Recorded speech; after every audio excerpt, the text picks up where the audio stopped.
لوگ اپنے اپنے کاروبار زندگی سے نمٹنے کے لیے گھروں سے باہر آ رہے تھے۔ رات کا سناٹا صبح کی چہکار میں بدل چکا تھا۔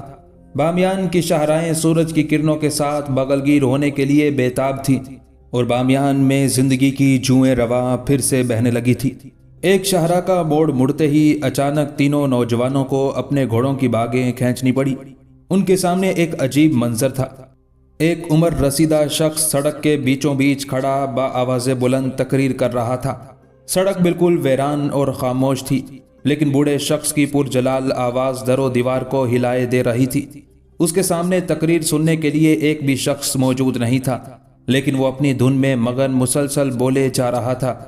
تینوں گھڑ سوار اس کے نزدیک پہنچ کر رک گئے اور اس کی تقریر سننے لگے۔ وہ حیران تھے کہ اس طرح پرجلال انداز میں تقریر کرنے والا عمر رسیدہ شخص شکل سے کوئی دیوانہ بھی معلوم نہ ہوتا تھا۔ اس کے دائیں شانے پر سرخ رومال، سر پر سیاہ پگڑی اور بدن پر سفید کھدر کا صاف ستھرا لباس اس کی شخصیت کا ترجمان تھا۔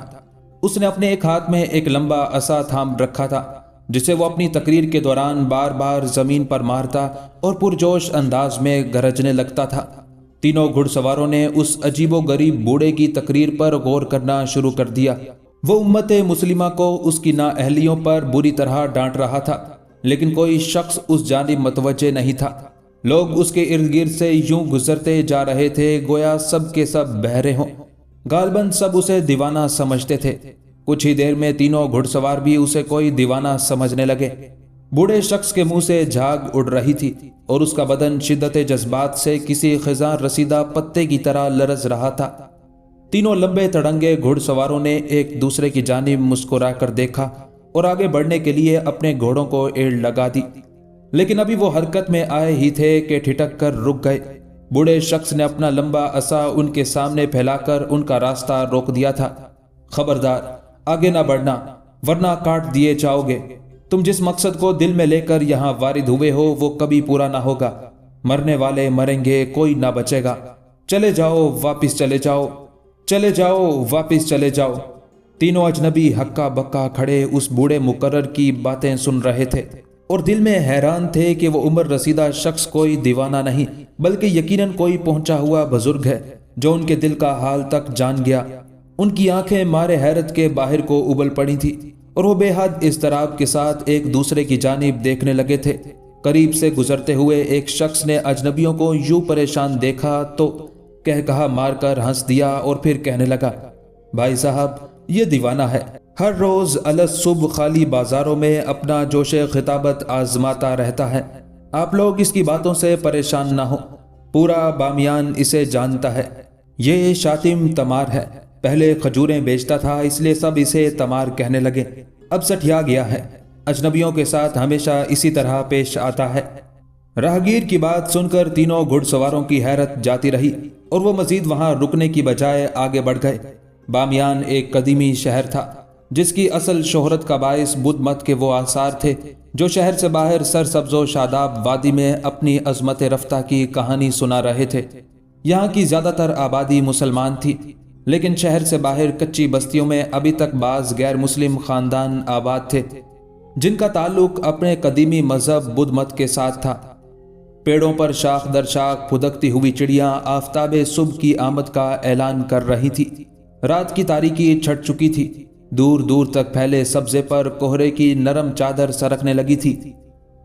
شہرائے بامیان کے دونوں طرف استادہ شاخسار اپنے اپنے گھونگھٹ اٹھا چکے تھے۔ سورج طلوع ہونے والا تھا۔ مہر النساء اور فرزانہ حسب معمول صبح کی سیر کے لیے شہرائے بامیان پر اپنے اپنے مشکی گھوڑوں کی گردنیں سہلاتی اور ایک دوسرے سے ہنس ہنس کر باتیں کرتی چلی جا رہی تھی۔ بامیان سلجوقی سلطنت کا ایک پرامن شہر تھا۔ یہاں کسی مسلمان دوشیزہ کو کوئی خطرہ نہ تھا اور مہر النساء تو کوتوالے شہر کی بیٹی تھی۔ وہ ہر روز الگ صبح اپنے مدرسہ جامعۃ الراشدات جانے سے پہلے اپنا گھڑ سواری کا شوق پورا کیا کرتی تھی۔ فرزانہ اس کی سہیلی تھی، رئیس شہر عماد الملک کی چھوٹی بیٹی۔ مہر النساء اپنے باپ کی ایک ہی اولاد تھی۔ اس کی ماں عرصہ ہوا اس دار فانی سے کوچ کر گئی تھی۔ دونوں گھوڑے دل کی چال چلتے ہوئے مہاتما بدھ کے بت کی جانب جا رہے تھے۔ بامیان زمانہ قدیم میں بدھوں کا مرکز رہا تھا۔ یہاں شہر سے باہر وادی میں بدھوں کی یادگاریں تھیں۔ سلجوقی عہد میں ان یادگاروں کے نقوش مرور زمانہ کا شکار ہو کر دھیرے دھیرے مٹتے چلے جا رہے تھے۔ مہر النساء اور فرزانہ ہر روز مہاتما بدھ کے دیو کامت بدھ تک آ کر اپنی گھڑ سواری کا یک طرفہ چکر مکمل کرتی تھی اور پھر یہاں سے ان دونوں دوشیزاؤں کو واپس لوٹنا ہوتا تھا۔ بدھ مت کی یادگاروں میں خصوصی اہمیت کا حامل گوتم بدھ کا ایک فلک بوس بت تھا۔ یہ سرسبز و شاداب وادی میں ایک پہاڑ کو کاٹ کر تراشا گیا تھا۔ 180 فٹ لمبا گوتم کا یہ بت دنیا بھر کے بدھوں میں بے پناہ مقدس سمجھا جاتا تھا۔ ابھی تک ان یادگاروں کے آس پاس بدھوں کے بعض خاندان آباد تھے۔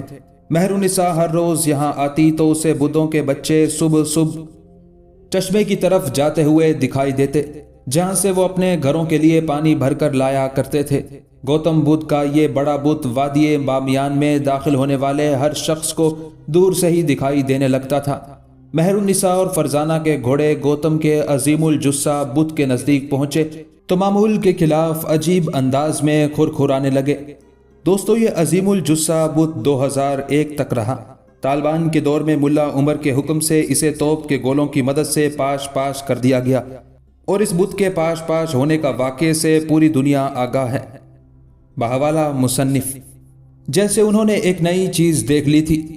گھوڑوں کی کنوتیاں استادہ ہوئی تو دونوں لڑکیاں بھی اس نئی چیز کی جانب متوجہ ہو گئی۔ یہ لال لباس میں ملبوس ایک لمبا تڑنگا نوجوان تھا جس نے اپنی گردن میں چمکدار منکوں سے بنی ایک لمبی سی مالا ڈال رکھی تھی۔ مہر النساء کے لیے چونکا دینے والی بات یہ تھی کہ نوجوان، جو شکل و صورت سے ایک دانشمند انسان دکھائی دیتا تھا، عجیب و غریب احمقانہ حرکتیں کر رہا تھا۔ غالباً وہ کوئی خاص قسم کی عبادت تھی۔ نوجوان مہر النساء اور فرزانہ کے آگے آگے زمین پر پیدل چلتا چلا جا رہا تھا، لیکن تھوڑے تھوڑے وقفے سے وہ زمین پر اوندے منہ لیٹ جاتا اور کوہنیوں کے بل ایک دو قدم آگے کی طرف گھسٹتا۔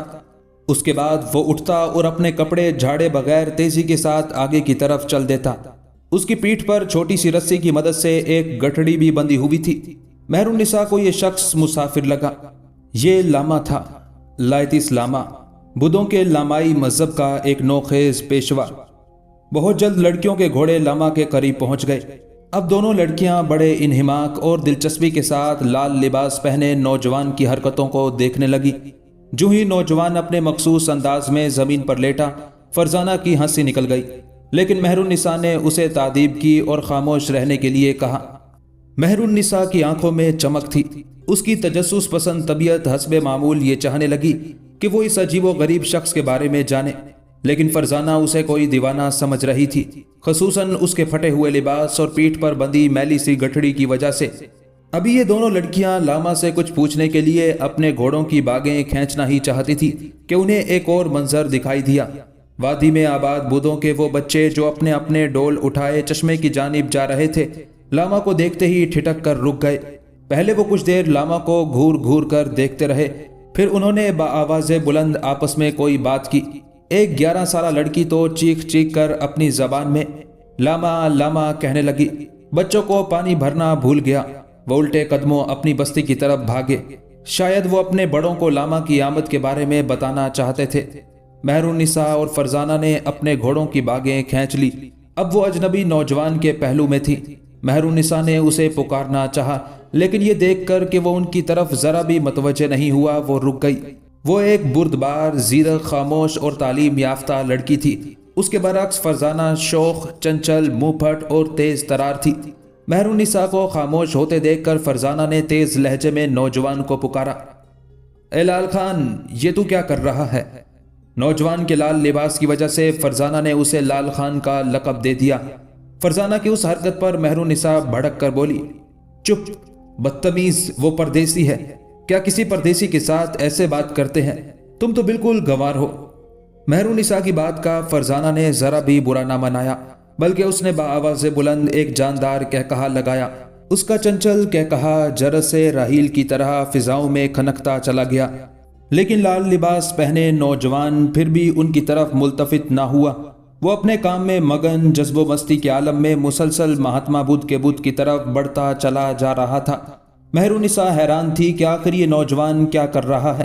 وہ پہلے سے بھی زیادہ دلچسپی کے ساتھ نوجوان کی حرکتوں پر غور کرنے لگی۔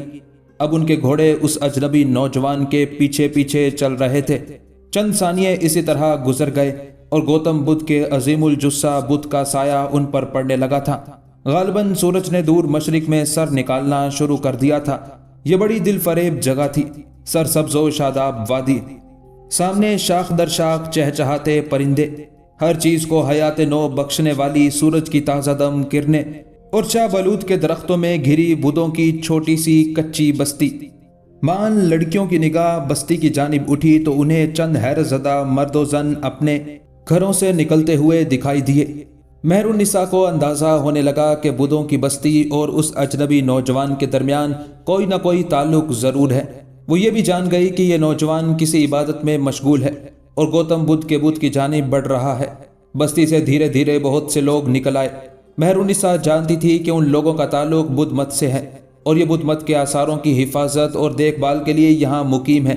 اس نے یہ بھی پڑھ رکھا تھا کہ بامیان بدھ مت کا قدیمی شہر ہے، چنانچہ وہ پوری بات سمجھ گئی۔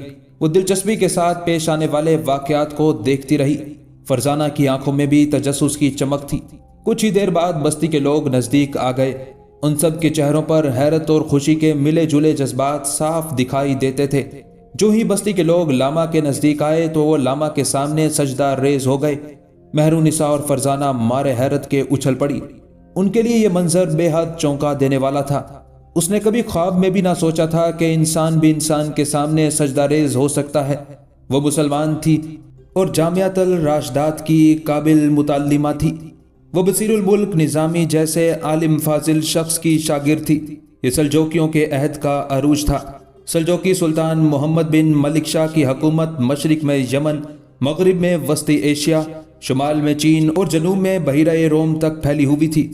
یہ اپنے دور کی ایک ایسی عظیم سپر پاور تھی جس کا سورج بحر ہند سے قطب شمال تک چمکتا تھا۔ تاریخ میں اتنی بڑی اسلامی ریاست کا ذکر کم ہی ملتا ہے۔ نوجوان سجدہ کرنے والے بدھوں کی جانب بھی متوجہ نہ ہوا۔ وہ اپنی عبادت میں مغن اسی رفتار سے چلتا ہوا گوتم بدھ کے فلک بوس بت کے نیچے آ پہنچا۔ گوتم بدھ کا بڑا مجسمہ ایک پہاڑ کو کاٹ کر بنایا گیا تھا۔ اس کا قد 180 فٹ تک بلند تھا اور چوڑائی اتنی تھی کہ پہاڑ کا درمیانی حصہ اس بت کے وجود پر ہی صرف ہو چکا تھا۔ بت کو کسی عظیم سنگ تراش نے غالباً بہت سے ماہرین کی مدد کے ساتھ تراشا ہوگا۔ اس کی عمر سلجوکیوں کے عہد میں بھی 1500 سال تھی۔ اجنبی نوجوان بائیں طرف استادہ بت کے ایک پیر کے نزدیک پہنچا تو اس کا قد اس چبوترے سے بھی نیچا رہ گیا جس پر وہ جبل قامت بت استادہ تھا۔ لیکن وہ نوجوان بدستور مشغول رہا۔ اس نے ایک نظر آسمان کی طرف اٹھا کر بدھ کے مجسمے کو آخر تک دیکھنے کی کوشش کی اور پھر اگلے لمحے وہ بدھ کے پہلو میں موجود انتہائی دشوار گزار زینوں پر چڑھنے لگا۔ یہ زینے سرخ پتھر سے تراشے گئے تھے۔ غالباً یہ پتھر اس پہاڑ کا حصہ نہ تھے۔ ایک ایک زینہ 5-5 فٹ بلند اور ستواں تھا۔ سورج پوری طرح نکل آیا اور اب اس کوہ اسنام کا سایہ وادی کے وسط تک پھیل گیا۔ عظیم الجثہ بت کے سامنے کھلے میدان میں بدھوں کی بستی کے تمام لوگ حیرت کے سمندر میں ڈوبے سر آسمان کی طرف اٹھائے اس نوجوان لاما کی جانب دیکھ رہے تھے جو بدستور زینہ در زینہ اوپر چڑھتا چلا جا رہا تھا۔ یہ زینے اس طرح بنائے گئے تھے کہ ان پر چڑھنا عام آدمی کے لیے قریب قریب ممکن نہیں تھا، کیونکہ یہ عام طرز کے زینوں سے مختلف تھے۔ یوں نہیں تھا کہ ایک زینے کے بعد دوسرا 2 قدم پیچھے ہٹ کر ہوتا تاکہ چڑھنے والا پہلے زینے پر پوری طرح کھڑا رہ سکے۔ یہ تو ایک طرح سے پتھر کی بنی عمودی سیڑھی تھی۔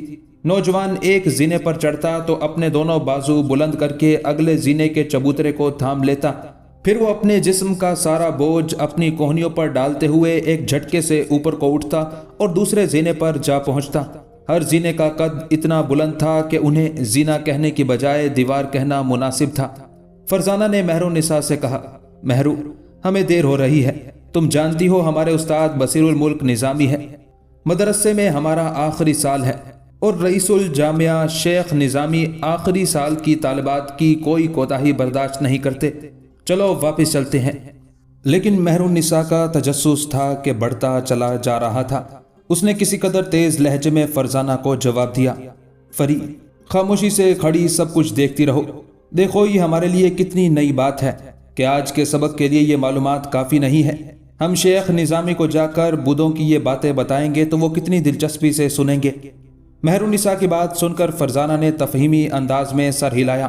اسے بھی اندازہ تھا کہ رئیس الجامعہ شیخ نظامی نئی نئی باتوں میں بہت دلچسپی لیتے ہیں۔ دراصل نظام الملک توسی کے ہر شاگرد میں تجسس، ولولہ، جوش و جذبہ اور جستجو کی خوب بدرجہ اتم پائی جاتی تھی۔ اپنے استاد کے نام کی نسبت سے بصیر الملک بھی اپنے نام کے ساتھ نظامی کا تخلص پسند کرتے تھے۔ بامیان میں بھی نظام الملک توسی کے حکم سے 2 مدارس قائم کیے گئے تھے، ایک جامعۃ الراشدات جو طالبات کے لیے تھا اور جس میں مہر النساء اور فرزانہ آخری سال کی طالبات تھی، جبکہ دوسرا مدرسہ جو زیادہ بڑا تھا طلباء کے لیے تھا۔ دونوں لڑکیاں اپنے گھوڑوں کی پشت پر سوار سر اٹھائے اوپر چڑھتے ہوئے نوجوان کی جانب دیکھ رہی تھی، جبکہ نوجوان اب آدھے سے زیادہ زینے طے کر چکا تھا۔ عظیم الجثہ بدھ کے سر تک کل 36 زینے تھے۔ نوجوان نے ہمت نہ ہاری اور یہ تھکا دینے والا کام بدستور کرتا رہا۔ لڑکیاں حیران تھی کہ آخر یہ نوجوان آخری زینے پر پہنچ کر کیا کرنے والا ہے۔ نیچے زمین پر موجود سب لوگ دم سادے کھڑے تھے۔ رفتہ رفتہ وہ نوجوان آخری زینے پر جا پہنچا۔ اب اس کے سامنے بدھ کے بت کا دیو کامت سر تھا۔ دوستو، نظام الملک توسی 12ویں صدی عیسوی کا عظیم مدبر، سیاستدان، عالم دین اور مشہور وزیر تھا۔ 1017 میں توس میں پیدا ہوا۔ علم و فضل کی وجہ سے شہرت ملی۔ اپنے دور میں اس نے مشہور مدرسہ نظامیہ بغداد کی بنیاد رکھی۔ عمر خیام اور حسن بن صبا کا ہم جماعت تھا۔ اس نے جگہ جگہ مدارس کھلوائے۔ درس نظامی کا نصاب اس عالم نے مقرر کیا تھا جو آج تک مدارس دینیہ میں رائج ہے۔ بالآخر حسن بن صبا کے فدائیوں کے ہاتھوں 1091 میں شہید ہوا۔ آخری زینے سے ایک چھوٹی سی پٹی بت کی جانب چلی گئی تھی۔ یہ بھی سرخ پتھروں سے بنائی گئی ایک تنگ سی روش تھی۔ نوجوان روش پر چلتا ہوا بت کے بالکل سامنے آ کر ٹھہر گیا۔ اب مجسمے کا بہت بڑا سر نوجوان کے سامنے تھا۔ نوجوان نے پرنام کرنے کے انداز میں دونوں ہاتھ جوڑ کر مہاتما بدھ کے سر کو تعظیم دی۔ وہ اسی حالت میں کچھ دیر کھڑا رہا۔ تھوڑی دیر بعد اس نے ہاتھ بڑھا کر مجسمے کے چہرے کو چھوا۔ مجسمے کا چہرہ 36 فٹ قطر سے تھوڑا سا ہی کم رہا ہوگا۔ نوجوان کے ہاتھ نے مجسمے کے نچلے ہونٹ کو ٹٹولنا شروع کر دیا۔ جس سنگی روش پر وہ نوجوان موجود تھا وہاں سے اس کا ہاتھ فی الواقعہ مجسمے کے نچلے ہونٹ تک ہی پہنچ سکتا تھا۔ کافی دیر ٹٹولنے کے بعد نوجوان کا ہاتھ ایک ابھرے ہوئے پتھر کے ساتھ ٹکرایا اور اس کے چہرے پر بشاشت کی لہر دوڑ گئی۔ اسے یوں لگا جیسے اسے اپنی ساری محنت کا پھل مل گیا ہو۔ نوجوان نے تیزی کے ساتھ اس ابھرے ہوئے پتھر کو باہر کی طرف کھینچا اور اگلے لمحے چھوٹا سا نوکدار پتھر مجسمے کے ہونٹ سے الگ ہو کر نوجوان کے ہاتھ میں تھا۔ نوجوان نے تیزی سے پتھر کے دوسرے سرے کو دیکھا اور یہ دیکھ کر وہ مسرت سے جھوم اٹھا کہ پتھر کے دوسرے سرے پر عظیم بدھ کی مخصوص مہر بنی ہوئی تھی۔ یہ مہر یقیناً سونے کی تھی جسے پتھر کے ٹکڑے کے ساتھ کسی مضبوط مسالے سے جوڑ دیا گیا تھا۔ نوجوان وہ مہر دائیں ہاتھ میں مضبوطی سے تھامے روش پر گھٹنوں کے بل بیٹھ گیا۔ اب اس کا رخ روش کے متوازی تھا۔ اگلے لمحے اجنبی نوجوان نے اپنے جسم پر پہنا سرخ رنگ کا لباس اتارنا شروع کر دیا۔ یہ فی الحقیقت 2 چادریں تھیں جو اس نے اپنے اوپری دھڑ پر لپیٹ رکھی تھی۔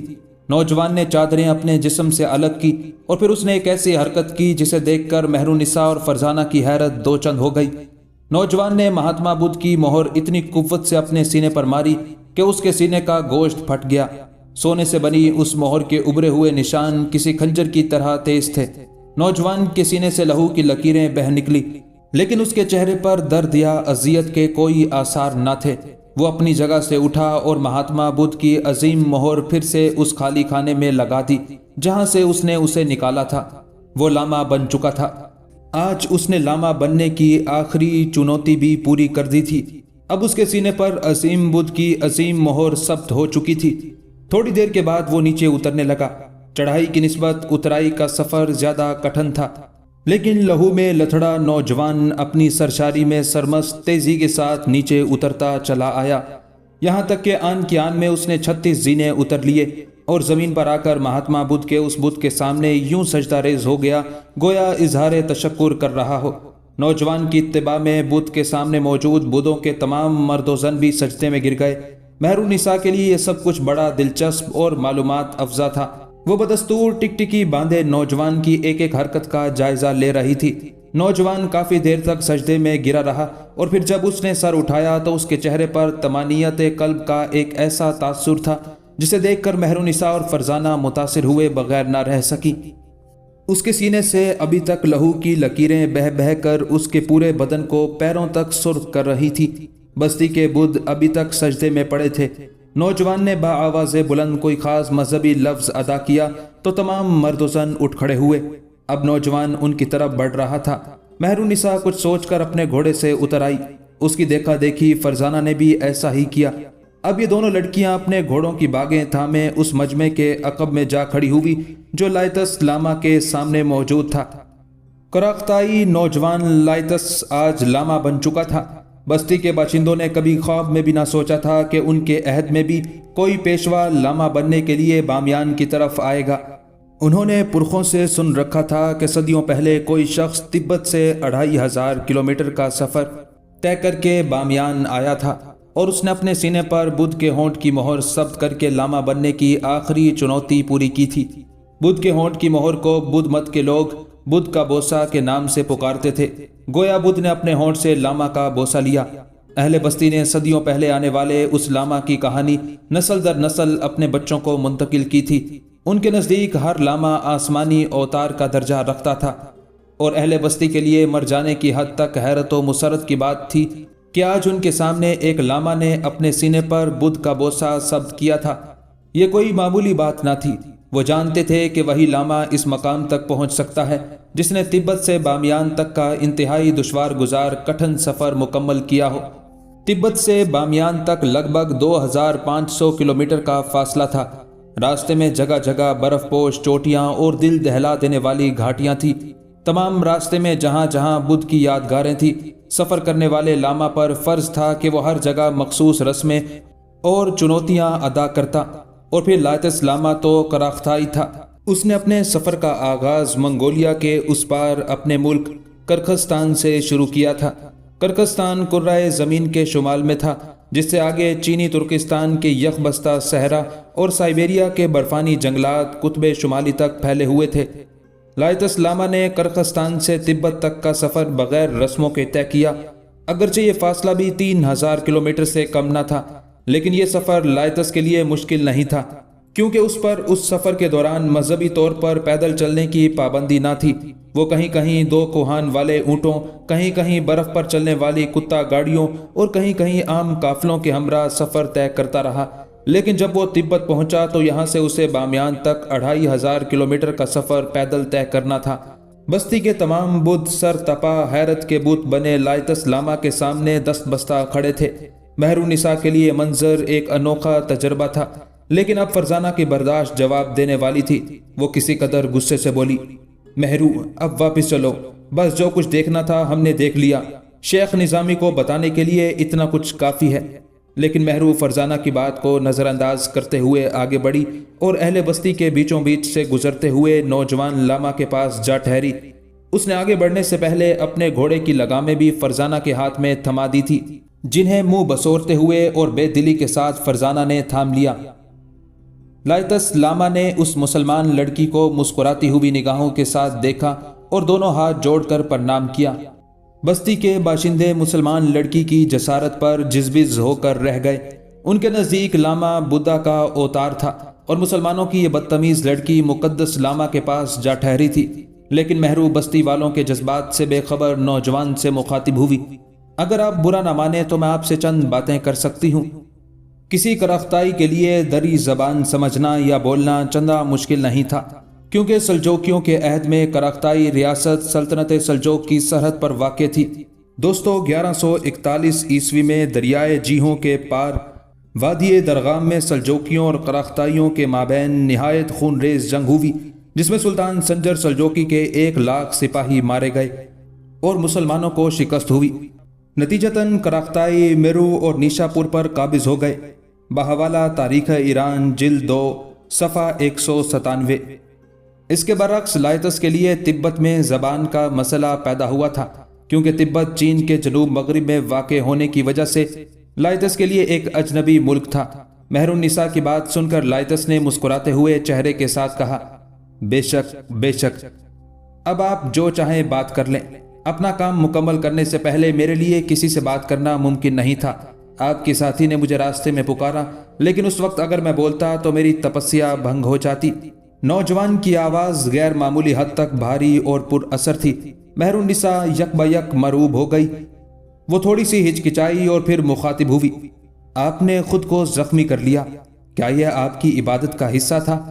حیرت ہے، کسی مذہب میں خود کو زخمی کر لینا بھی عبادت ہو سکتا ہے۔ لائتس مسکرا دیا اور مہرو کی بات کا جواب دینے کی بجائے اس نے الٹا سوال کر دیا، خاتون آپ مسلمان ہیں؟ مہرو کے ماتھے پر حیرت کی شکنیں نمودار ہوئی، لیکن اس نے اس بات میں سر ہلاتے ہوئے جواب دیا، الحمدللہ میں مسلمان ہوں۔ مہر النساء کا جواب سنتے ہی لائتس لاما پھر بولا، خاتون میں نے تو سنا ہے کہ مسلمانوں میں بھی خود کو زخمی کر لینا عبادت کا حصہ ہے۔ مہر النساء حیرت زدہ لہجے میں کندھے اچکاتے ہوئے بولی، کیا یہ آپ کیا کہہ رہے ہیں؟ اسلام کا مطلب ہے سلامتی اور رحمت، یہ کیسے ممکن ہے کہ مسلمانوں میں خود اذیتی کو تقدس کا درجہ دیا جائے؟ خاتون شاید آپ اپنے مذہب سے واقف نہیں، یہ سچ ہے کہ مسلمانوں میں خود اذیتی مذہباً رائج ہے۔ آپ کے لوگ ہر سال اسلامی تقویم کے آغاز میں اپنے چند اوتاروں کی یاد منانے کے لیے سینہ کوبی کرتے اور اپنے آپ کو زخمی کرتے ہیں۔ مہر النساء سٹ پٹا کر رہ گئی۔ لائتس لاما اثنا عشریوں کی بات کر رہا تھا۔ مہرو اپنے جامعہ میں اثنا عشریوں کے عقائد پڑھ چکی تھی۔ یہ لوگ نظریہ امامت کے قائل تھے اور سانحہ کربلا کی یاد میں ہر سال شہداء کا غم مناتے تھے۔ مہر النساء کے پاس کوئی جواب نہیں تھا اور لاما کے سامنے یکلخت خاموش ہو گئی۔ اس کے لیے لاما کے الزام سے انکار ممکن نہیں تھا۔ اس کے اپنے ملک ایران میں اثنا عشریوں کی آبادی دوسرے مسلمان فرقوں سے زیادہ تھی۔ دوستو، سلجوکیوں کے عہد میں بامیان عظیم سلطنت ایران کا حصہ تھا۔ سلجوکیوں نے یہ سلطنت غزنوی سے چھینی تھی اور اس وقت ایران و خراسان ایک ہی سلطنت تھے۔ بحوالہ مصنف، یہ دراصل مسلمانوں میں تفرقے بازی کے اولین عروج کا زمانہ تھا۔ چند ہی سال قبل حسن بن صبا کی موت واقع ہوئی تھی، جس نے باطنی فرقے کی بنیاد رکھی اور خونخوار فدائی تیار کیے تھے۔ کرامتی، فاطمی، علوی، خارجی، قدریہ، جبریہ، معتزلہ، اخوان صفا، حنفی، مالکی، شافعی، حنبلی اور نہ جانے کون کون سے فرقے تھے، جنہوں نے ملت اسلامیہ کا شرازہ بخیرنے کے لیے ایڑی چوٹی کا زور لگا رکھا تھا۔ مہر النساء کافی دیر کے لیے خاموش ہوئی تو لائتس لاما نے اسے از خود مخاطب کیا، خاتون آپ تو پریشان ہو گئی، آپ میرے بارے میں جاننا چاہتی تھی، میں خود آپ کو بتا دیتا ہوں۔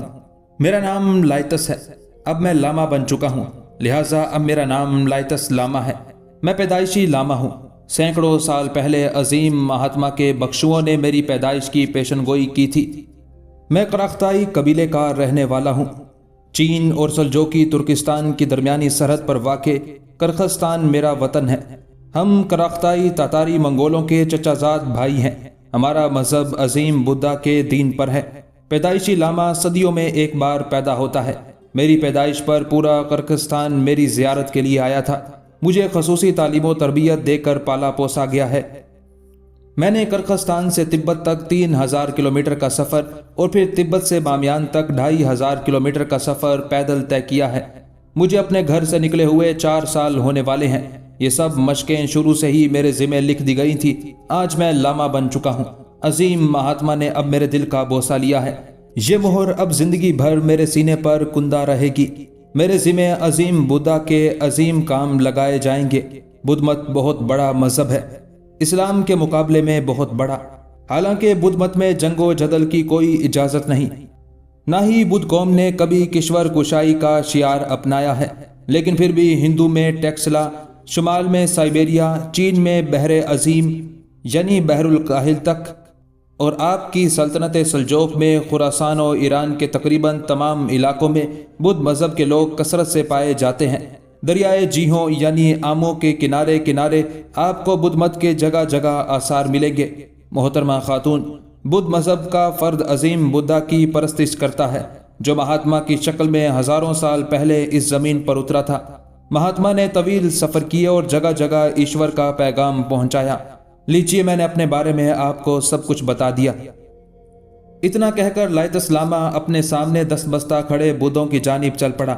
یہ گویا اس بات کا اشارہ تھا کہ اب وہ مہرو النساء کے ساتھ مزید کوئی گفتگو نہیں کرنا چاہتا۔ مہرو اپنی جگہ کھڑی رہ گئی۔ اسے لاما کے ساتھ بات کر کے نادم ہونا پڑا تھا۔ وہ بے حد خفیف تھی۔ اس نے نظریں اٹھا کر جاتے ہوئے لاما کو عقب سے دیکھا۔ اب لاما بستی کی جانب بڑھ رہا تھا اور بستی کے تمام چھوٹے بڑے اس کے پیچھے پیچھے انتہائی ادب سے چل رہے تھے۔ میدان میں صرف فرزانہ اور مہرو رہ گئے۔ فرزانہ مہرو کی حالت دیکھ کر محظوظ ہو رہی تھی۔ مہرو کچھ دیر تو گمسم کھڑی رہی، لیکن پھر اس نے کندھے اچکائے اور چل دی۔ وہ ابھی تک لاما کے بارے میں ہی سوچ رہی تھی، جبکہ وہ بھاری آواز والا لمبا تڑنگا خوب رو کرختائی نوجوان اب درختوں میں گھری بدھوں کی بستی کے قریب پہنچ چکا تھا۔ مہرو نے اپنے گھوڑے کی باگیں تھامی اور منہ سے کچھ کہے بغیر واپس چل دی۔ دوستو، بحر الکاہل بہت بعد میں دریافت ہوا، کولمبس کے سفر سے بھی بعد۔ مشرق بعید میں چین کے سواحل اگرچہ بحر الکاہل ہی تھے، لیکن دنیا اس بات سے بے خبر تھی۔ لوگ صرف بحر اوقیانوس کو ہی جانتے تھے۔